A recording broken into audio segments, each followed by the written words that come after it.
Hello everybody. It's a great pleasure and an honor to present you Professor Victoria Lysenko, who is head of the Department of Oriental Philosophy at the Institute of Philosophy of the Russian Academy of Science, who is a great specialist, renowned specialist on Indian philosophy. She has a lot of publication on classical Indian philosophy, on Vaisheshika, on Tibetan, on Buddhist logic, on Buddhist logic and epistemology. So it's an honor and a pleasure to have her here, and it's very lucky for our students of the Tibetan Buddhism course.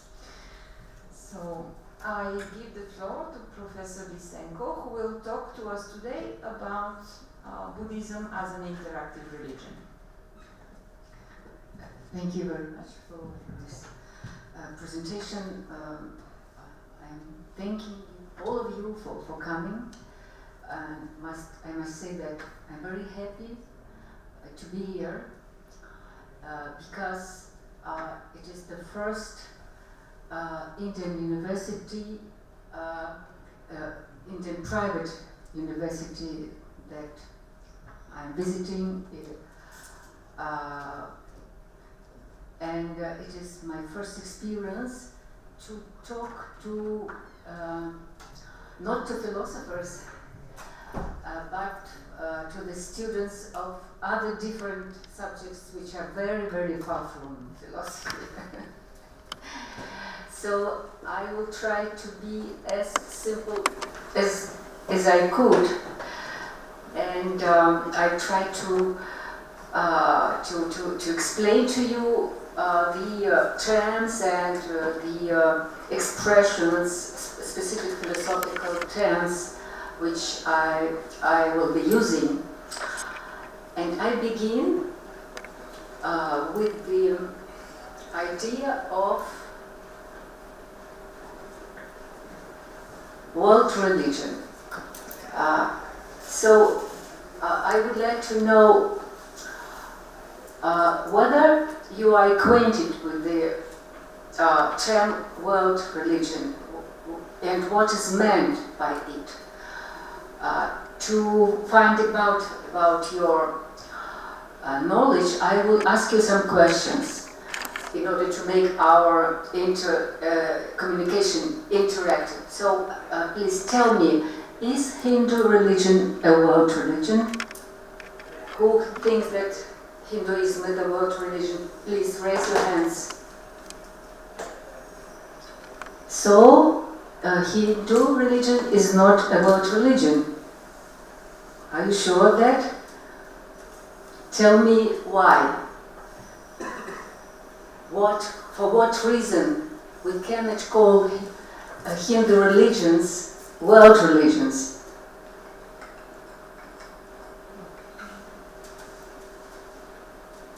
Students, it's the question for you. And could we call Christianity a world religion? Raise your hands. Yes, we can call Christianity world religion, and Islam as well. Great, thank you very much. So what is the difference between the world religion and non-world religion? Why we call Christianity world religion? Why Christianity is so widespread, while Islam is so widespread in the world?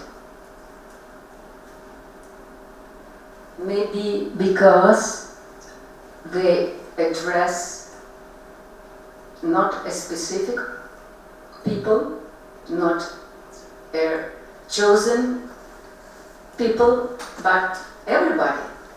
Is that the reason? If it is the reason, then we deal with the universalist model of human being. Universalist model. So it means that everybody could be the recipient of the religious message. There is no preference as to the recipient of religious message.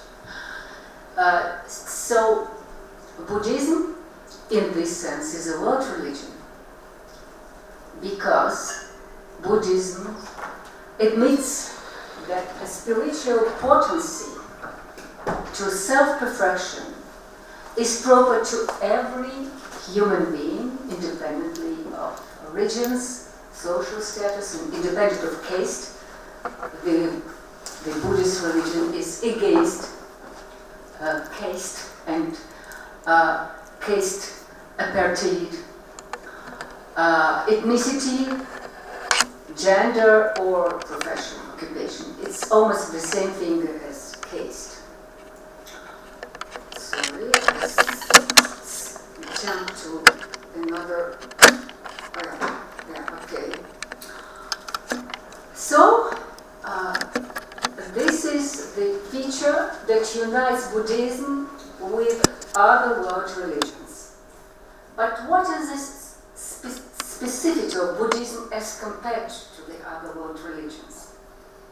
I think that it is its idea or its conception of the skillful means, or in Sanskrit, upaya kaushalya.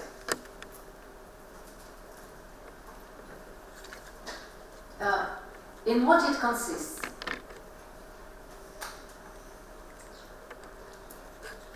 The upaya kaushalya consists, the expression consists of two words. Upaya is means, kaushalya is skillful. So, in what consists the skillful means? This principle proclaims that the Buddha's message or any religious message can be efficient and helpful only if it takes into account the personal features of its recipient. It is not very important either for Christianity or for Islam to whom preach the truth. So they can preach the truth in front of a big crowd of unknown people. But in Buddhism, it is very, very important to address a definite person or a certain person with a certain message which takes into consideration this person's problems and suggests to every person the resolution of these problems, taking into account its state of mind during the conversation with the Buddha or with other Buddhist speaker. So the Buddha addressed a particular person or a particular audience in particular circumstances. And what is important in this is that man or human being is not a raw material for further processing, nor a child whom you must take by the hand and lead to the truth.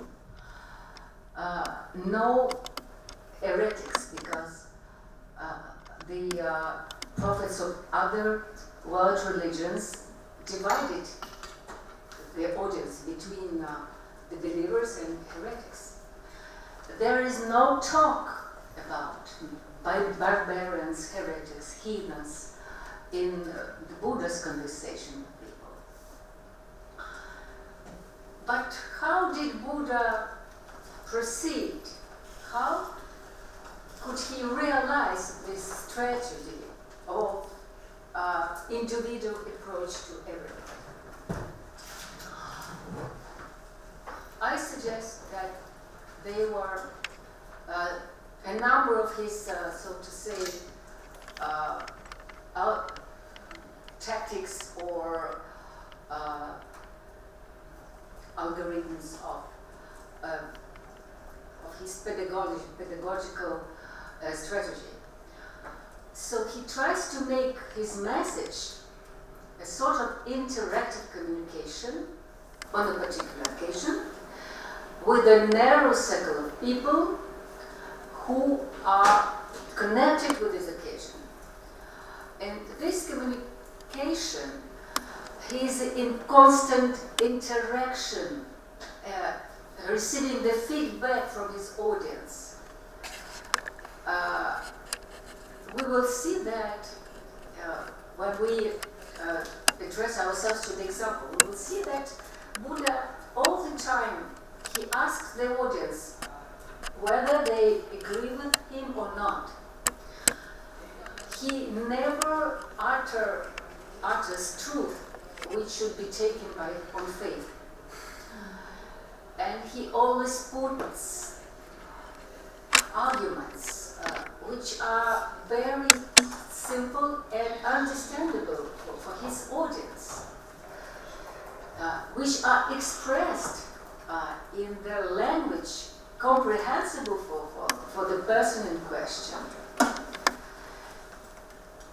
which are appealing to this person's experience and corresponding to this person's systems of value. If there are doubts in his interlocutors, he reacts to these doubts by suggesting further argumentation till the moment when his interlocutor, who still have doubts, abandoned these doubts and became his follower. What is very important is that in Buddhist texts we find the names and the biographical information almost about every Buddha's interlocutors. We know their biography. We are informed about the occasion why they came to Buddha. It's a very unusual for the text of such of distant past, where the person is put forward. The person became something valuable. So,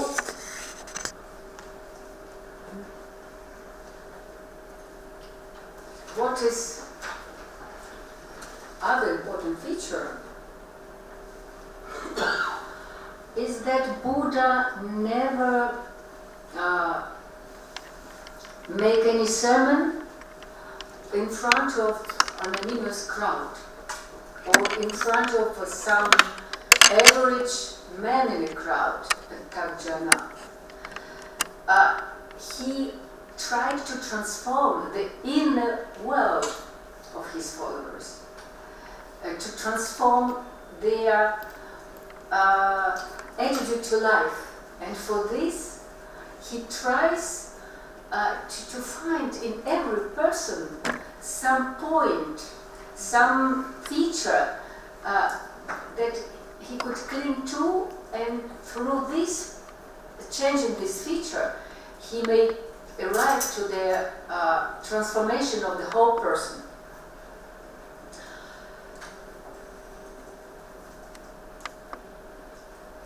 So, what is the goal, the aim of this conversation? The aim of this conversation for Buddha was the sort of insight, intuition in the person in question, which opens to this person the new horizons of life, which transforms this person's values. So it is a kind of revelation or awakening. Those interlocutors of the Buddha who experience this revelation are called Shrotapanna, That means enters into the stream. By stream, the Buddha's path is mapped. So it was the first experience that they were supposed to have in order to be the Buddhists. The conception of Upaya Kaushalya was formulated much later after the Buddha Shakyamuni. But the very idea of skillful means could be found in the Buddha's dialogues, which were attested in the text of the Pali Buddhist canon. These texts are considered to be the oldest one. So, where and in what text we find the confirmation of the Buddha's clinging to this principle of Upaya Kaushalya? I will present to you the very famous story or parable of the raft.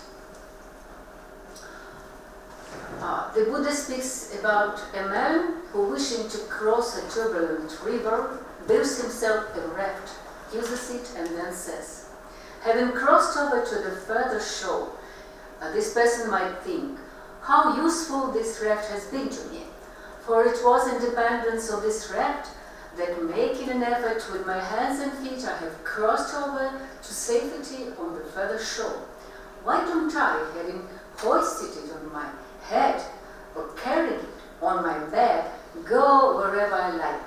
What do you think, monks? Would the man in doing that be doing what should be done with the raft? You see, there is a question addressed to the audience. And the audience answered, no, Lord. And what should the man do in order to be doing what should be done with the raft? There is the case where the man, having crossed over, would think, how useful this raft has been to me, for it was in dependence on this raft, making an effort with my hands and feet, I have crossed to the safety of the further shore. Why don't I, having dragged the raft, etc., and to some it is, why? Sorry, I will read here. Having dragged it on dry land, or sank it in the water, go wherever I like. In doing this, he would be doing what should be done with the raft. In the same way, monks, I have taught the Dharma compared to a raft for the purpose of crossing over, not for the purpose of holding on to. So the Buddha stressed that he, the Buddha, is also like a raft. Or he compared himself with a finger which points to the moon, but not the moon itself. The moon is the metaphor of Dharma. Dharma is the appellation of the Buddhist doctrine, the Buddhist teaching about the ultimate truth. It's called Dharma. So Buddha stressed that he is not the author of Dharma. He is not the person to be honored, to be cultivated as the author of Dharma. He's just a finger. Like, the signs on the road. He is not responsible for the person who violates the road code.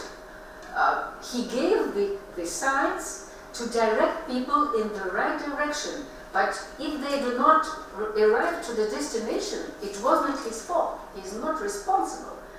Everybody is free to follow his indications, and following it strictly, one may arrive to the end. But if you are not following them strictly, you will not arrive. The Buddha is not here to save you. he is not the savior. So that is why the Buddhism sometimes it is called not a salvation doctrine,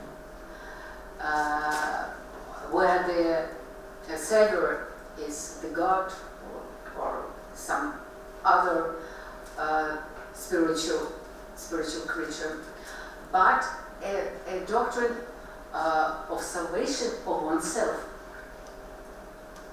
So he was the first religious leader who put to the forward the responsibility of person for his or her own spiritual progress.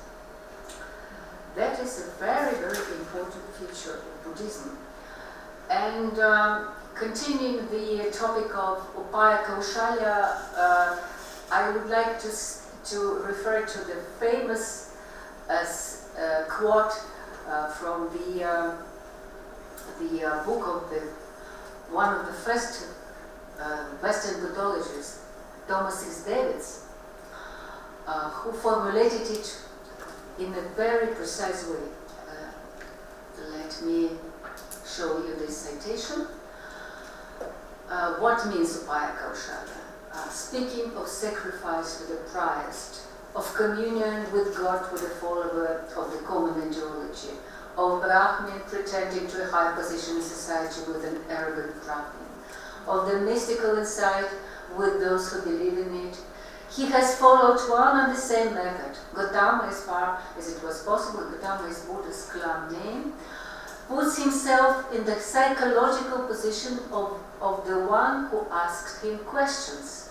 He does not criticize any of the beliefs cherished by this person, and we will see further on the occasion which confirms this. He takes as a starting point of his exposition the desirability of actions or conditions that are highly valued by his opponent, of a union with God, of a high social rank, of a vision of the heaven science, or a soul theory.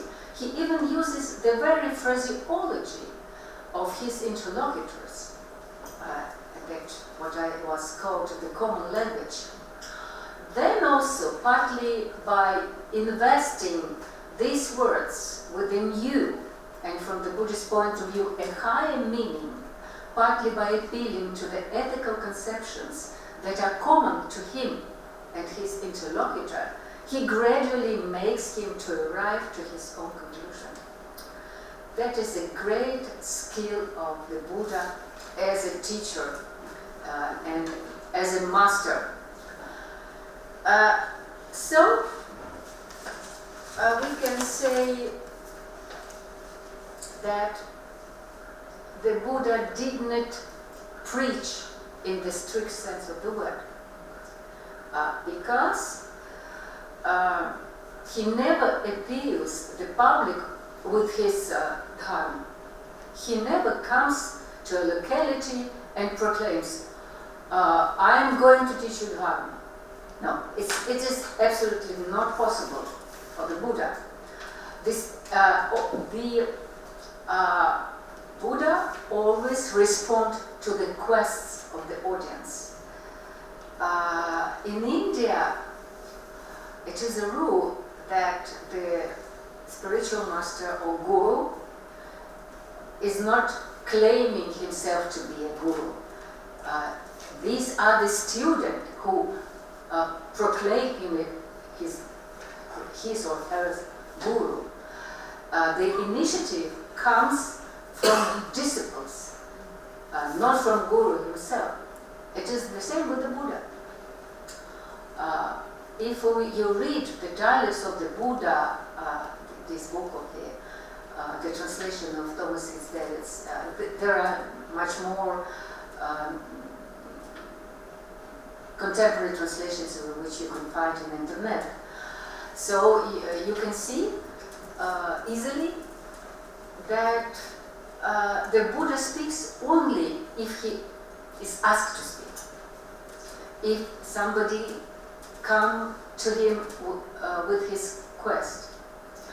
As they say the light may come only from one's own darkness. So there must be darkness.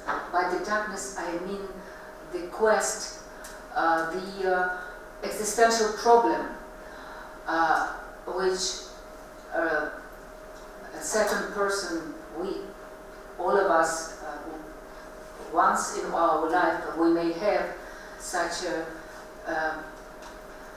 situation when we couldn't decide for ourselves what we shall do. So there must be some need in spiritual teaching.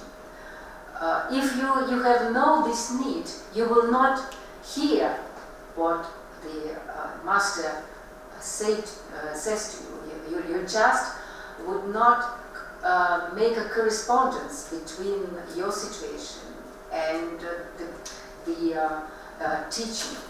So it is very, very important to have the quest in order to make Buddha speak. But the legendary story of the Buddha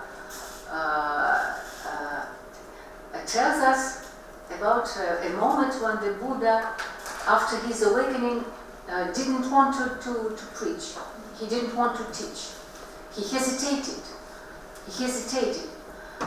Why he hesitated?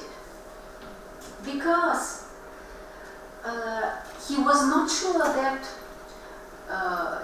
he will find a person who will understand him. And he didn't want to engage in a useless enterprise. And this hesitation was observed from the heaven. In the Buddhist universe, there are many layers of existence, many worlds. So it was observed from the heaven of Brahma. Brahma is a creature. It is not the Brahmanic god, but it is a spiritual creature which is called, in the Buddhist classification, the Deva, the deity. So Brahma saw that, and he addressed to the Buddha and asking him to preach. And in response to this, Buddha has exercised divine seeing, and he saw many creatures, living beings in the world, suffering from different problems, and that is why, out of compassion to these living beings, he decided to preach. But here you find his words, which expressed these hesitations. Why should I teach what I attend with such difficulty? This dharma, this teaching, won't make sense to those greed-bound and consumed by hate, blinded by passions, impaled with darkness. They won't see that which goes against the current, so subtle, profound, difficult to take. The word that which goes against the current are very, very important to understand the revolutionary role of the Buddha's teaching for his time. He was revolutionary in everything.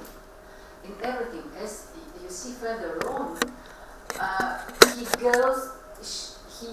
goes against the current in every principle he proclaimed.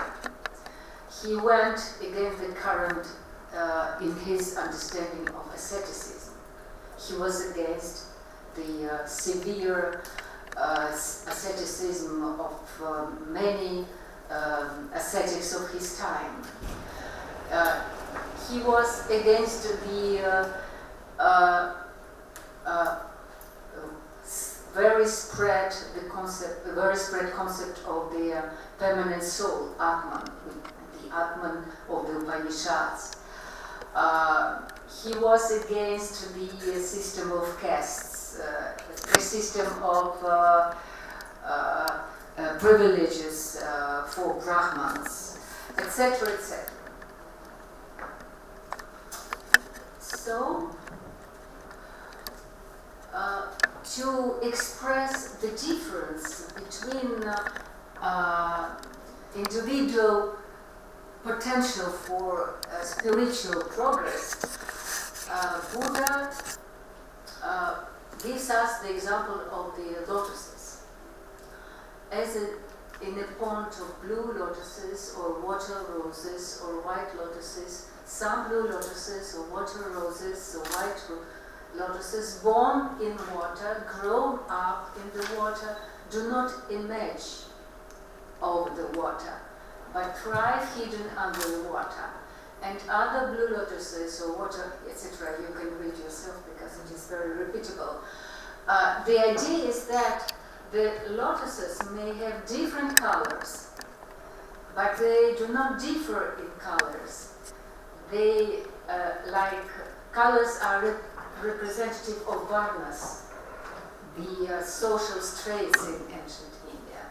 So they differ only in their position towards the water. Water means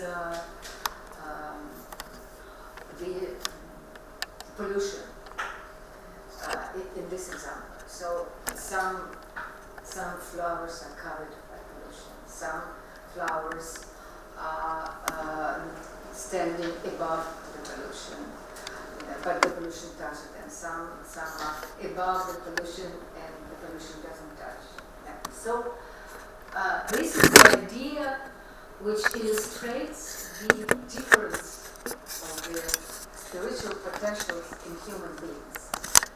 And together with the principle of compassion, we have the explication why the Buddha has decided to teach his Dharma. He decided to teach his Dharma because he was compassionate for people which have different levels of spiritual development. And out of his compassion, he tries to adjust his words, to adjust his message to all these different levels, variable levels of spiritual development of his companions, of his interlocutors, of the people whom he met in his life.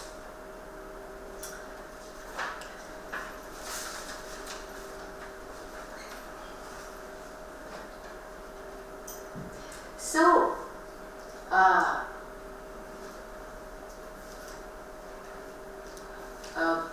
Buddha tries to find in his communication with people the best way, the most efficient way to help this person to resolve his problem or his issue. To give you the example of such conversations, I will cite his conversation with the simple lay people. These people are Brahmins, mainly Brahmins, from a certain village, which is called Viludvara. And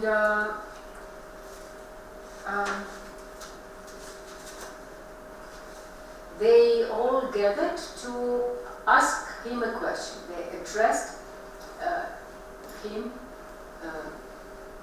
their concerns. What were their concerns?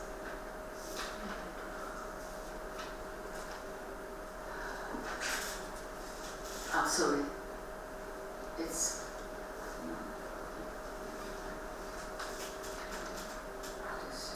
Let us come back. So, Master Gautama, they called him Gautama by his clan name.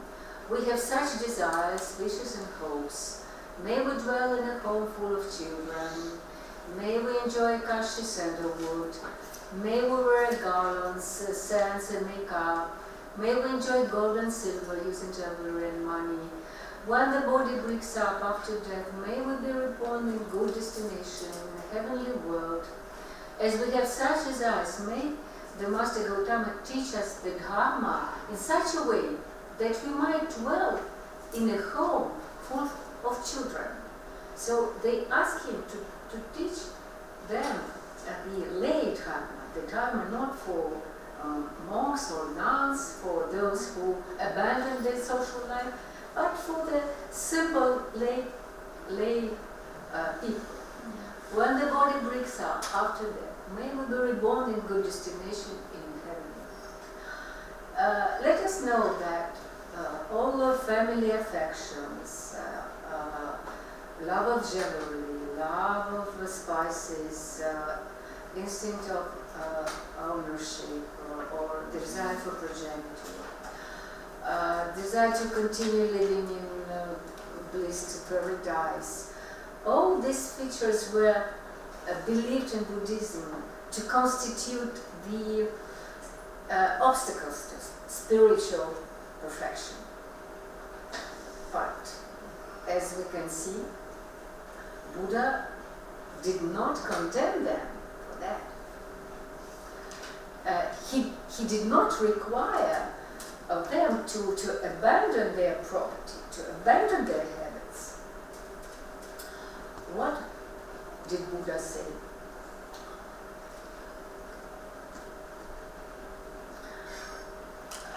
A lay person may think, I am one who wishes to live, who does not wish to die. I desire happiness and I dislike suffering. Since I am one who wishes to live and dislike suffering, if someone were to take my life, that would not be pleasing and agreeable to me. Now, if I were to take the life of another, of one who wishes to live, who does not wish to die, who desires happiness and dislikes sufferings that would not be desirable and agreeable to him too. What is desirable and disagreeable to me is undesirable and disagreeable to others too. How can I inflict upon another what is undesirable and disagreeable to me? Having reflected thus, he himself refrains from harming life, exhorts others to refrain from harming life, and speaks in praise of refraining from harming life. Do you know what was formulated by the Buddha? How it is called in the ethical tense? How this rule is called in ethical tense? Anybody knows? Have you heard about the golden rule? Is it the golden rule? This is the golden rule, a very famous principle. The Buddha was not the first to proclaim it. The most ancient attestation of the golden rule is in Mesopotamia. It's about 2,000 years before the beginning of the Common Era.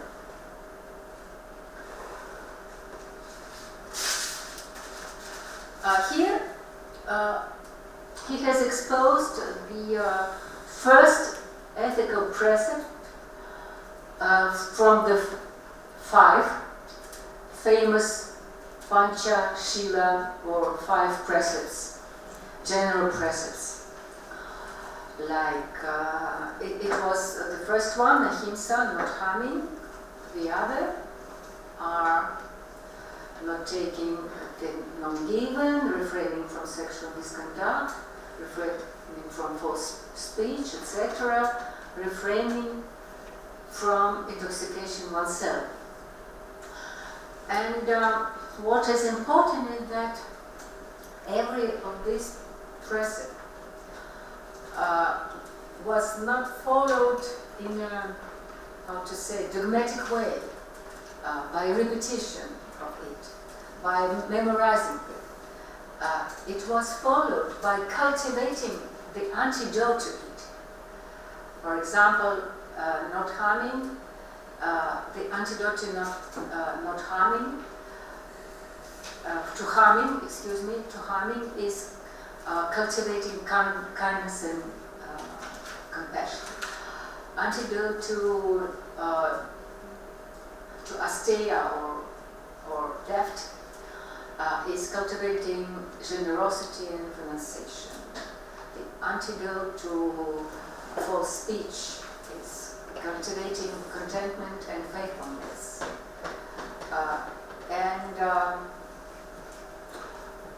So you can understand that these precepts were not followed out of the fear for punishment or out of the fear of the bad rebirth in a bad destination. They were followed out of the understanding that cultivating the opposite principle makes your life more happy, because you're not harming other persons. You're not harming other persons. So you are estimated by the others. And this is a very utilitarian argument in the Buddhist in the Buddhist system of ethics. It is utilitarian. That means that it is useful to be a virtuous person. It is more useful because you enjoy the respect, you enjoy the love of the others. But if you are hated by the others, if you are, if you have a bad relationship with the others, you cannot be happy, because other people will reproach you, other people will put blame on you, and it makes you unhappy. So it is a very important argument for the lay person. To be good is useful.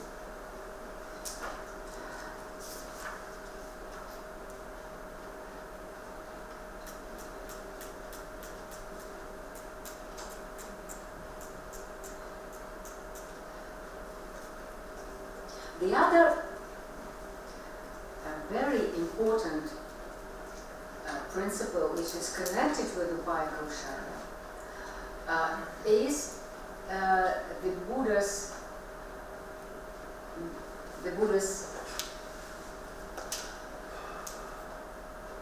understanding that if you have no experience of your own, you should not take the decision to be true to this or that principle, to believe in this or that religion.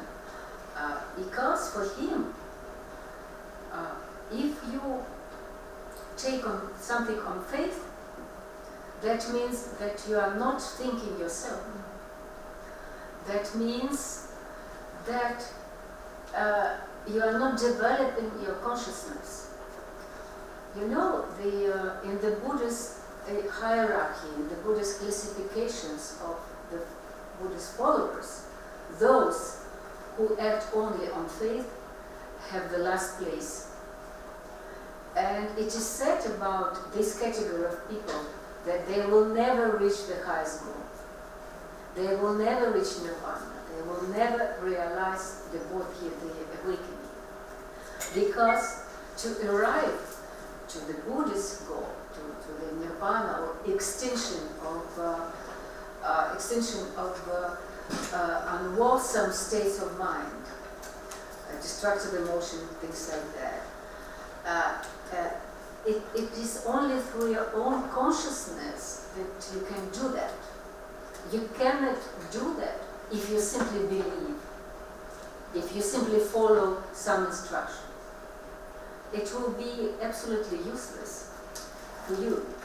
So he applies to the people of Kalamas are villages, and these villages also approach Buddha with their question. What was their question? They say that they met many teachers, and what one teacher say is rejected by other teachers. So they don't know what they are supposed to do in such a situation when they have doubts. And they even asked the Buddha, is it good to have doubt? What the Buddha answers is one of the extraordinary example of the free thought of the Buddha and his experiential approach to the principle of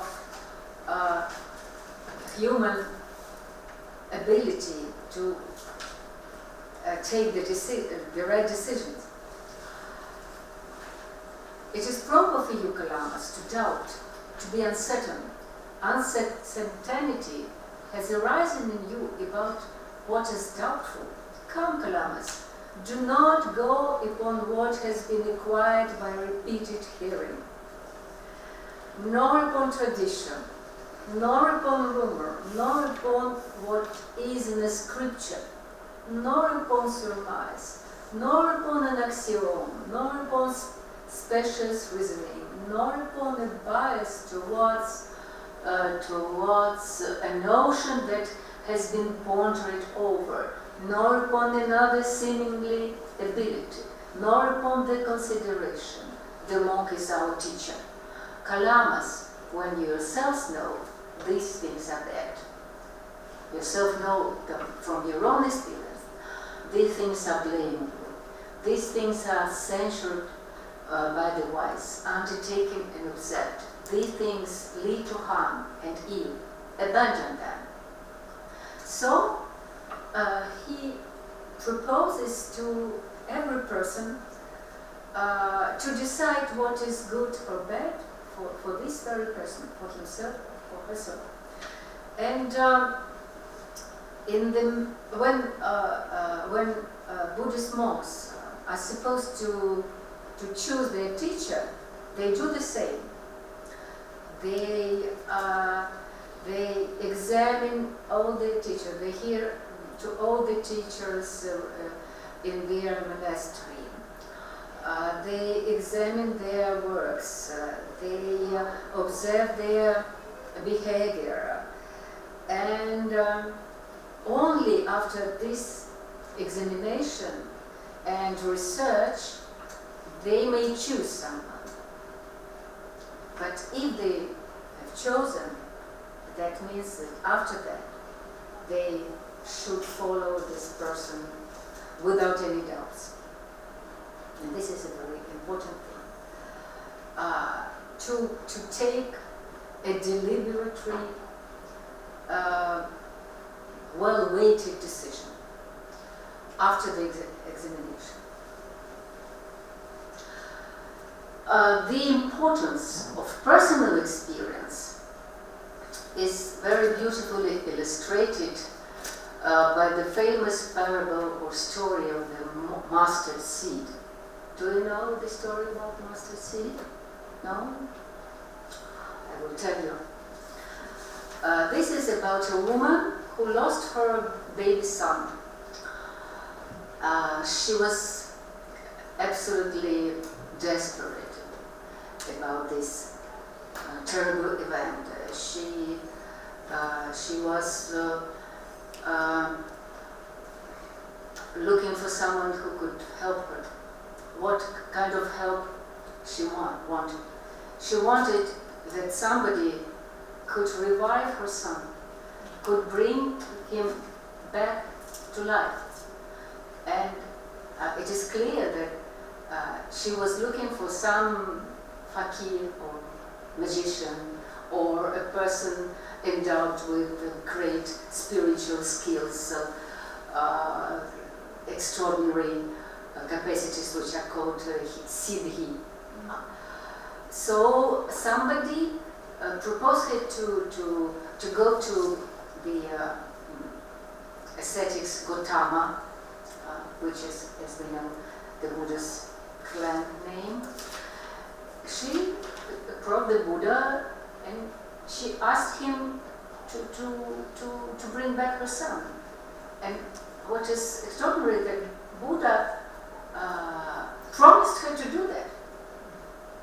He never rejected anything from the people, as I have already noticed, commenting the Resident's quote. So he said, yes, I'll do it, but please bring me the mustard seed from the house where nobody died. So she was very cheerful about this quest, because she was sure that it is not such a difficult problem to find such a house. So she went to her village, then to many other places, till she realized that death comes to everybody. And what has happened? By her own experience, Buddha didn't mention to her anything. He didn't try to comfort her. But he organized, one may say that he has organized a situation in which she has risen herself, she has arrived herself to the new understanding of the world, and she has become a Buddhist nun. So this is the Buddhist method, to try to make people arrive to the truth all by themselves through their own experience.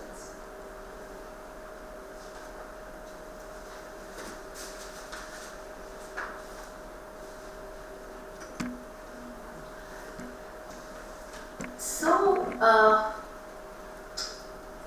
the texts that we read till now have led us to the Buddhist ethics. What is the Buddhist ethics? In Buddhism, as well as in other Indian religions, the word for religion is the same as the word for ethics. It is dharma. What is dharma? You know, it is derived from the verbal root, which means sustain, to hold. So dharma holds the universe, but not only the universe. Dharma holds individuals, individual conduct, individual fate, individual itinerary in life. So dharma, the Buddha's dharma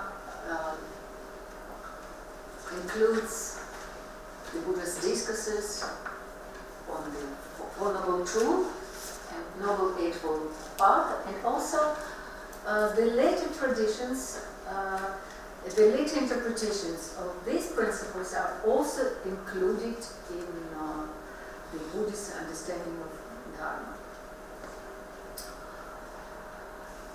But I would like not to dwell upon the different principles, moral principles or ethic principles, for to show you that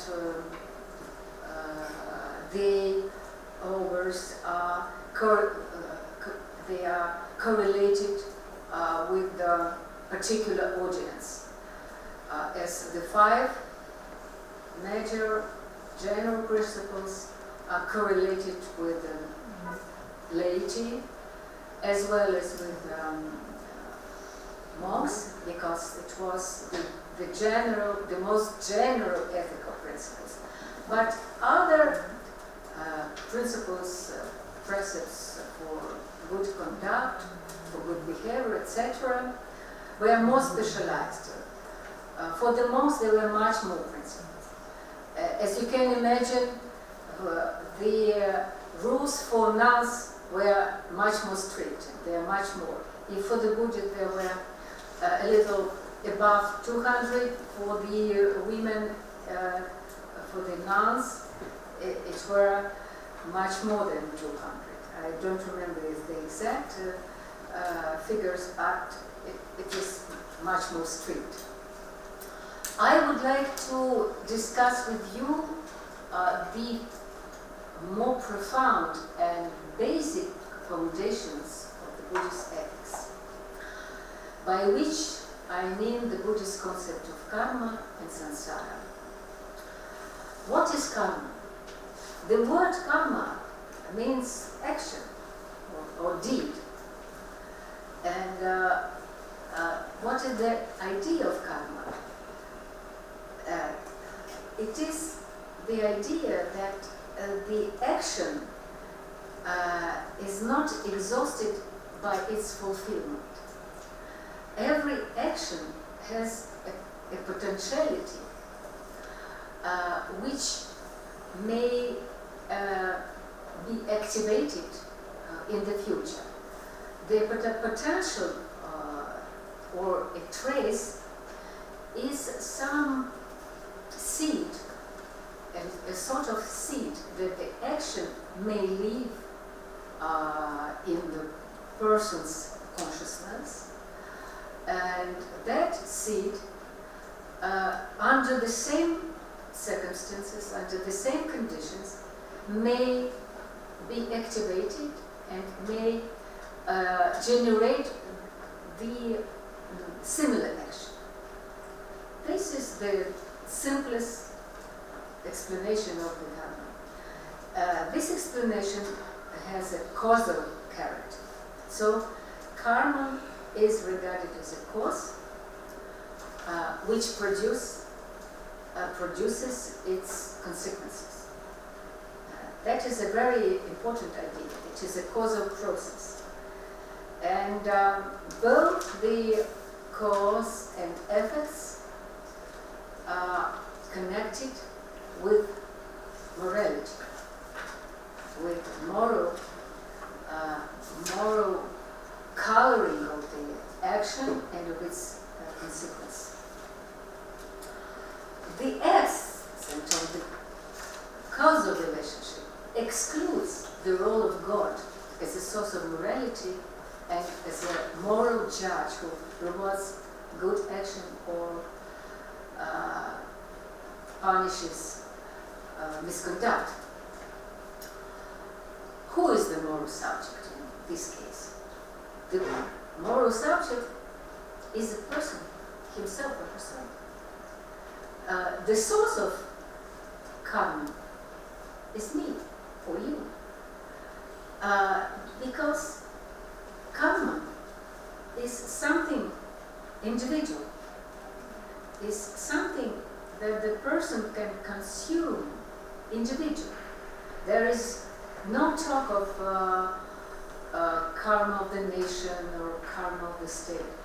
Even if we are talking about karma of the nation, it is always consists of individual karmas. So it is very important for understanding the responsibility problem in Buddhism. It was estimated by many scholars that Buddhism was the first to make karma a moral issue. Before, in Brahmanism, we find the idea of karma as a ritual action with no moral consequences. Consequences were not of the moral order, they were of the punishment or reward order. So if you are exercising the sacrifices, if you're good follower of the rules, so you enjoy the renaissance or rebirth in the heaven. So there was no appreciation of the sacrifices from the moral point. You know very well that the killing of animals during sacrifices was well spread in early Indian civilization. So Buddhism was the first to introduce the moral perspective in the idea of karma and samsara. What is samsara? Samsara is rebirth according to your karma, according to your action. The rebirth may be good or bad.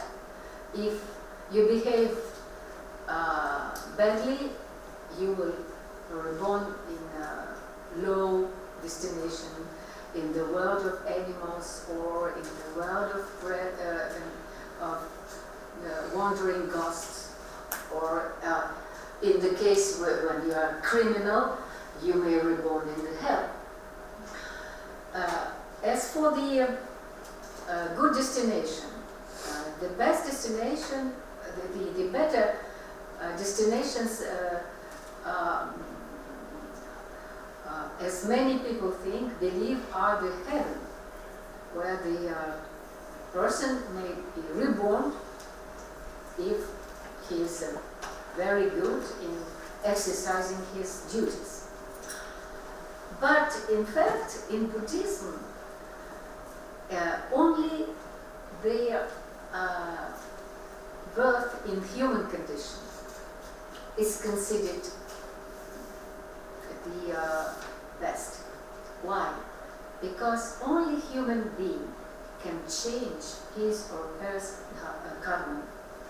All other creatures just consume the consequences of their karma which was made on earth.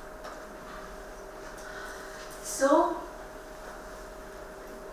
this immediately makes us understand that karma is not a fate. Maybe it is a fate for other creatures, but for human being, it is not a fate, it is not daiva. What is it? It is purusha kara, means human effort. So a person is endowed with a free will to choose to create his or her karma, his or her destiny.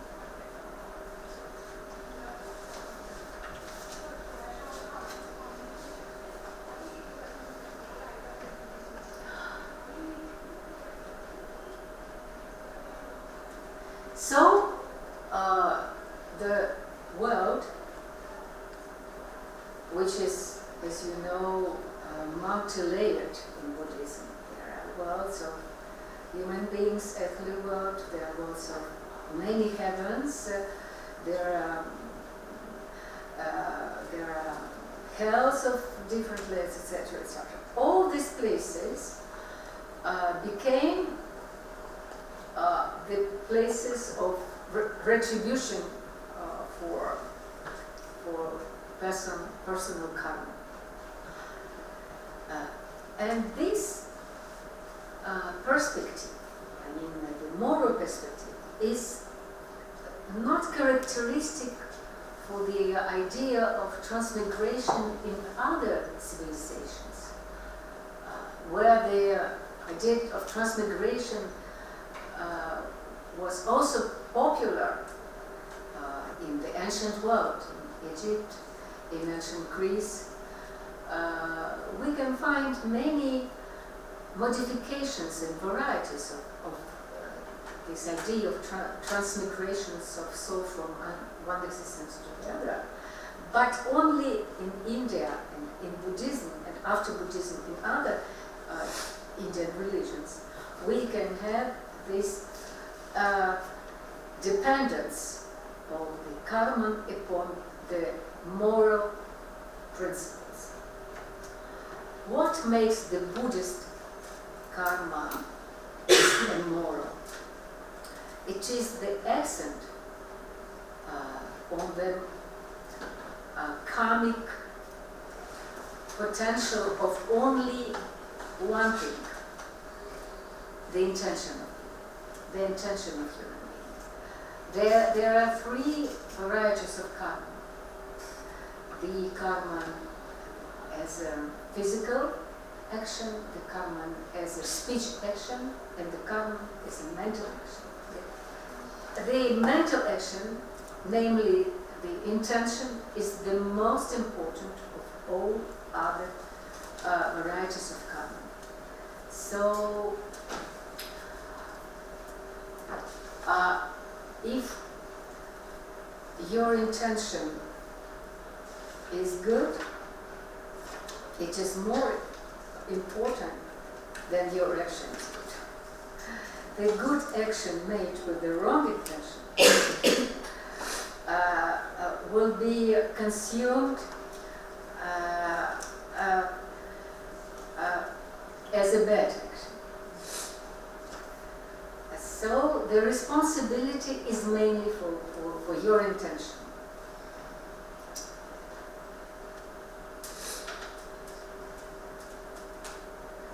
But there are some problems of realizing the karmic responsibility. Of course, we cannot remember our previous rebirth, and we do not feel ourselves responsible for our previous crimes, because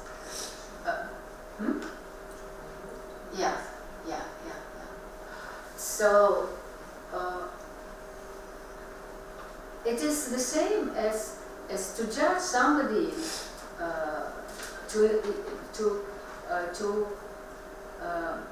lay responsibility on somebody for a crime committed in an unconscious state. So, as you know, in the United States, there is a principle that the unconscious crime is not judged as a crime. It is the same that we feel if, for example, we are suffering from something, and we understand that it is our karma, but we don't feel responsibility. We cannot feel responsibility. What is important? Buddha says that, well, there is no sense to try to understand why my present condition is such and such. There is no sense in looking and trying to reconstruct or imagine the bad action that I committed. We should change what we could change. The only thing that we could change is our present situation. So we should concentrate ourselves on our present, not projecting in the future, but concentrate all our forces on our present, because it is only the present which counts for our future.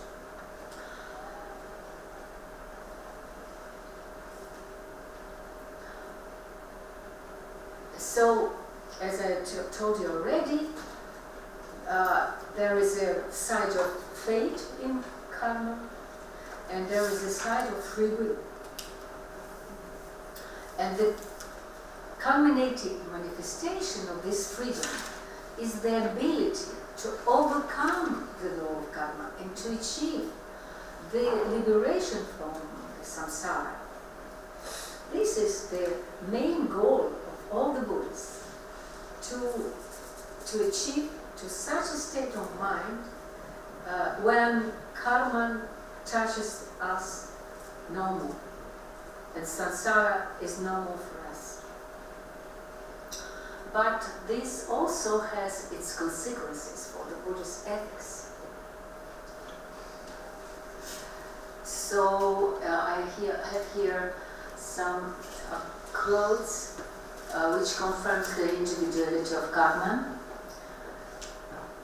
You can read. By oneself indeed is evil done, and by oneself is one defiled. By oneself is evil not done, and by oneself is one purified. Purity and impurity depend entirely on oneself. No one can purify another.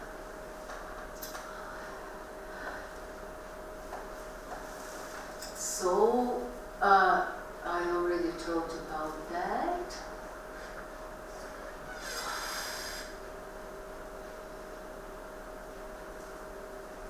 So, this as well. So, it really distinguishes Buddhism from other Indian religions. In Jainism, karma was represented as a sort of matter which pollutes the pure soul, pure Atman. And to get rid of this matter, one must be one must abstain from any actions, not moving, not thinking, not speaking. There is no. And by this, the person is believed to be liberated from samsara. This is an absolute absurdity for the Buddha. And he told that you, Jaina, if you are suffering in this existence from the asceticism, doesn't that mean that you have committed so bad actions in your past? Buddha was against the extremes of the asceticism. He said that asceticism is good only in the case that you are too relaxed, you became a little bit dreamless, you are not capable to do a resolute action. In this case, you may just awake yourself with some austerities, but otherwise it has no use. So this is a difference from Jainism. From Brahmanism, where the karma is primarily a ritual action, sacrifice, it also differed in the Buddhist time, but in the more late times, when the Indian philosophical schools were developed with their own ideas of karma, Buddhism was different by his concept of anatman. That means that there is no permanent atman which transmigrates through different births and death. The atman, if it is permanent, could not be changed, neither by good deeds nor by bad deeds. If it could not be changed, it could not be responsible, because only change, only the quality, the capability of changing makes a person responsible. That is why, for the Buddha, the concept of karma and moksha, or salvation, liberation from samsara, of the such schools as Vedanta, is not valid, because they could not explain the moral effects of good karma or bad karma.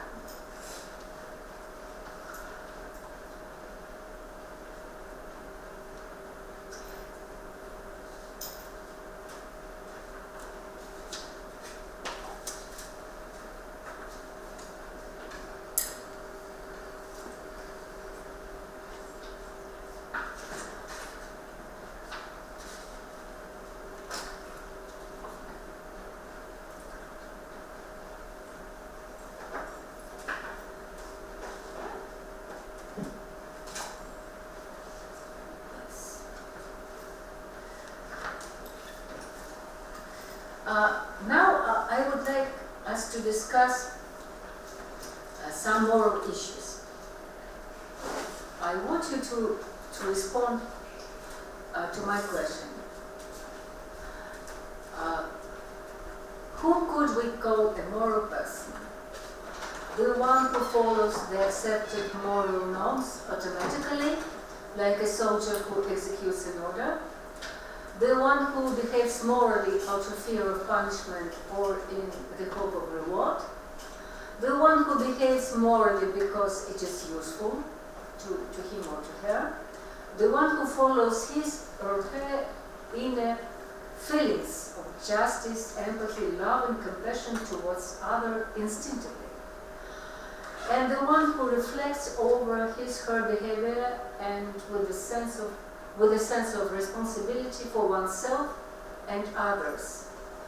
Who prefers the first alternative? Please raise your hands. Nobody? Okay, the second one. So you don't think that this is a moral person who just behaves according to the in hope of reward, no? Okay. The utilitarian principle, morality is useful. Perhaps. Yes. If that useful does not imply the harming of other beings, then perhaps. Yeah. Because it is yeah, also it is an option. It is a skillful means. It is a skillful means. It is an option. And Buddha himself also proposed this option for the laity, for the lay people. But the other two, the last two options, reflect the problem widely discussed in ethics. What are the source of morality? Feelings or intellect? For example, somebody helps a weak person because he feels his sufferings. He has an empathy for this person. He is not reflecting. He's just doing, helping. The other person will think over. He knows that it is important to help aged persons because they have difficulties in some situations. So he reflects upon the situation and decides to help. This is a dilemma which has no decision. There are propositions, but one could not justify the choice because it's very difficult to justify in ethical terms. We cannot reject, we cannot deny the person who acts instinctively good. We cannot deny that he is an ethical person, a moral person. The same with the person who acts after reflection. But to which principle would you give the priority if you're asked to choose the Buddhist principle from this list?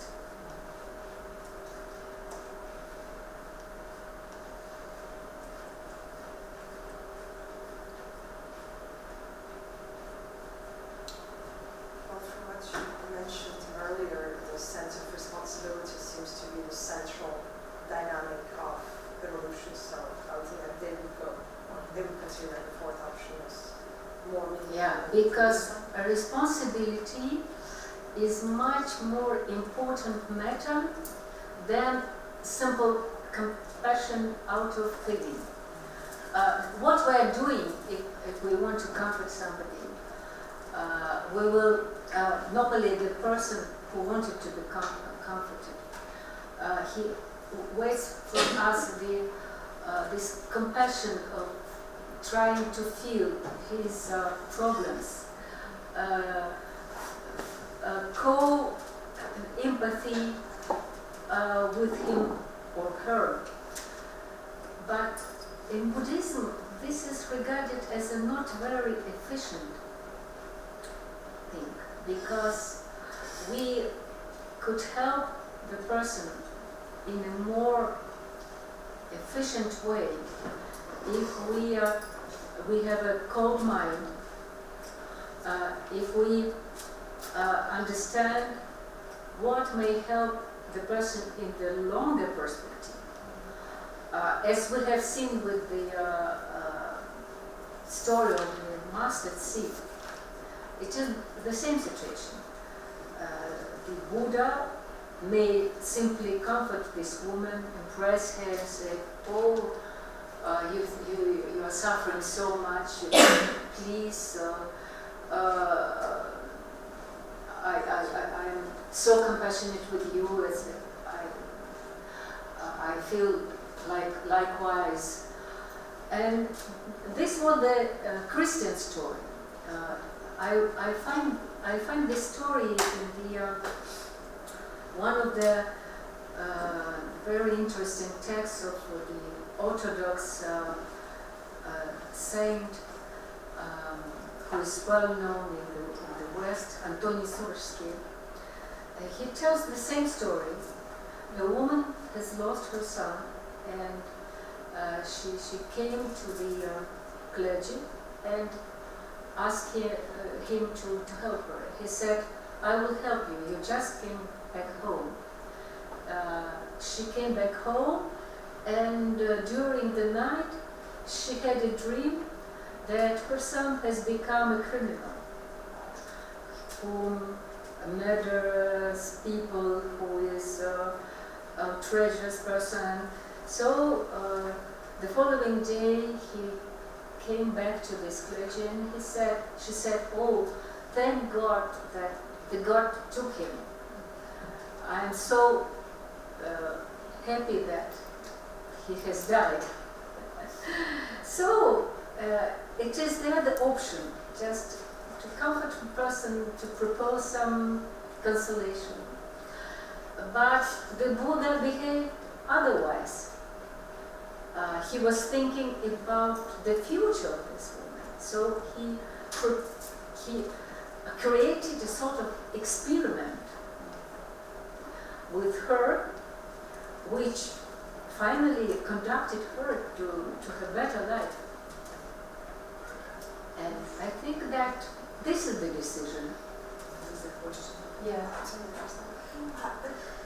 Could it be said that in the original master seed example, by the end of the experiential understanding, aren't the feelings modified as well to some extent? Of course. So aren't the She feelings has also completely shifted? changed her inner world. The need for consolation has disappeared. Some of the emotions have also shifted a bit, like in the first, in the other situation. As far as this particular woman is concerned, it is said that she has become a nun, nothing else, Buddhist nun. But that doesn't mean that the Buddhists are passionless. That doesn't mean that they are absolutely detached from everything. They are really compassionate persons. When I was in the Buddhist monastery some years ago, there were a lot of mosquitoes.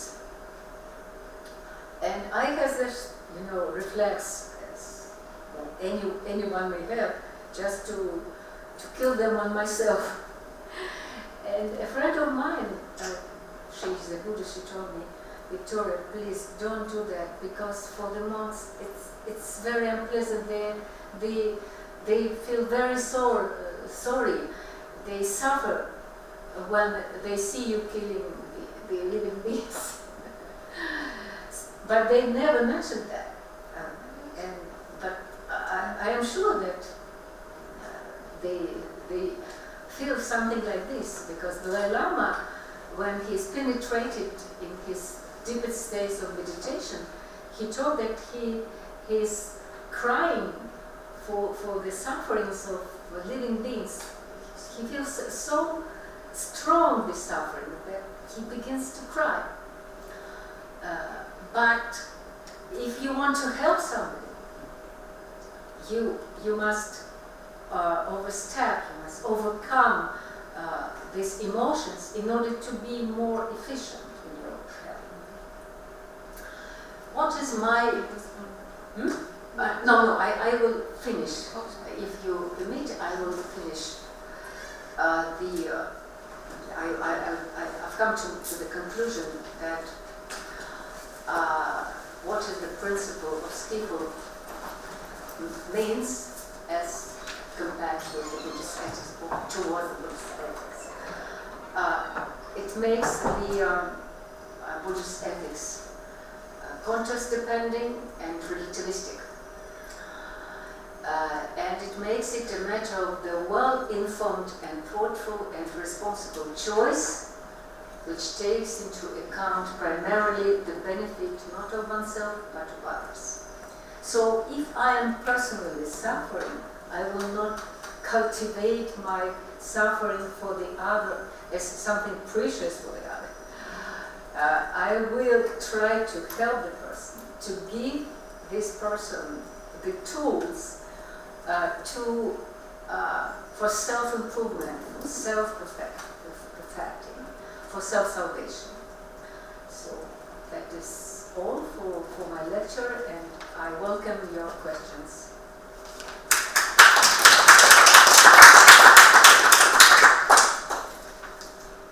Yes. Did you have a question? Yeah, I have a question. Actually, I have several questions. Thanks a lot for your great lecture. It's really a pleasure to be here and to listen to it.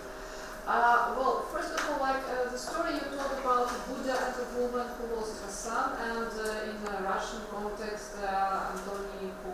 Sursky. Yeah, Sursky, who had the same. The thing is that Antony probably neither Buddha, they didn't have, probably, I don't know, but I think, I hypothesize that they didn't have a possibility to actually revive the son, because if you look at the Christianity, in a similar condition, Jesus did revive the dead. So probably Buddha, if he could, he would, I think it would be Buddhist to actually just revive the son. So this was like a second best under the second. Or what do you think of this? Buddha never, though he was endowed with these superpowers, he never exercised these superpowers in his communication with people. He was reputed to be a great yogin, so he could, but in his mind, as I can imagine, I cannot guarantee that I entered his mind. In his mind, the dead son was better for this woman's spiritual progress than son who is alive. Because otherwise she will never become the Buddhist and will never save herself. I understand, yeah. Well, this might be disputable, the Buddhist compassion, just compassion for the human beings the way they are, and the desire to bring them forward and develop knowledge to them. Yeah. But I have actually two more questions. One is about karma, because the attitude to karma as something like a result of the past actions and something which can be changed, which is not fatal, but which with the right approach, meditation and everything is a subject to being free from. It is actually an approach of Patanjali Yoga Sutra, that the yogin reworks, rethinks his karma and gets free of his karma, and he sends his good karma to friends and relatives, and bad karma just burns, so that it disappears. So this very much reminds, and is very much analogous to the philosophical Hinduism. Yeah, of course.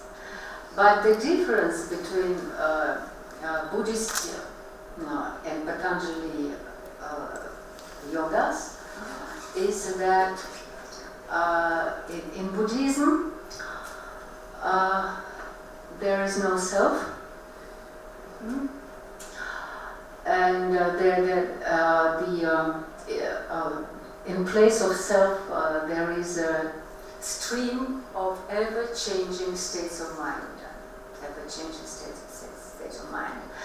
So it has some consequences on the other aspects of these two teachings.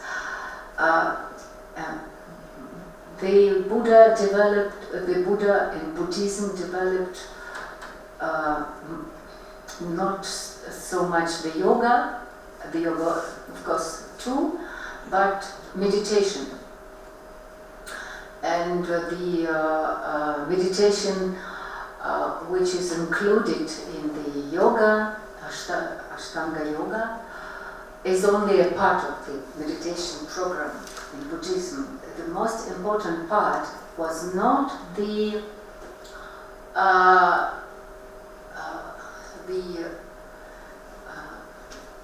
way to eliminate consciousness, to eliminate everything, eliminate feelings, but was the part of which is called vipassana or smriti meditation, which has the contrary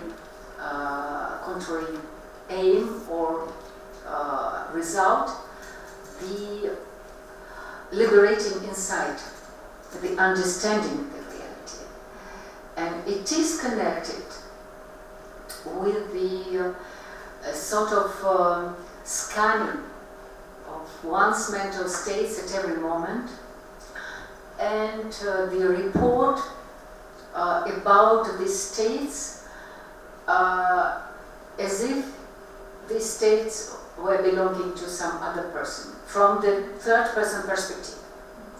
So if you distance yourself from your stream of consciousness, and if you report on your state in detached terms, in the terms of some classifications of dharmas or mental states, this prepares you better for the final awakening than any pure yoga. So there is a combination of the pure yoga, the pure detachment, and the yoga or meditation, which is called prajna meditation, revelation or insight meditation.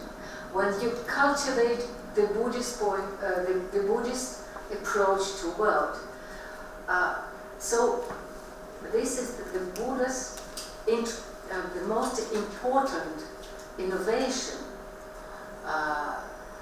which helps us to understand that the final goal, the final goal of the Buddhism is understanding the world Buddhistically,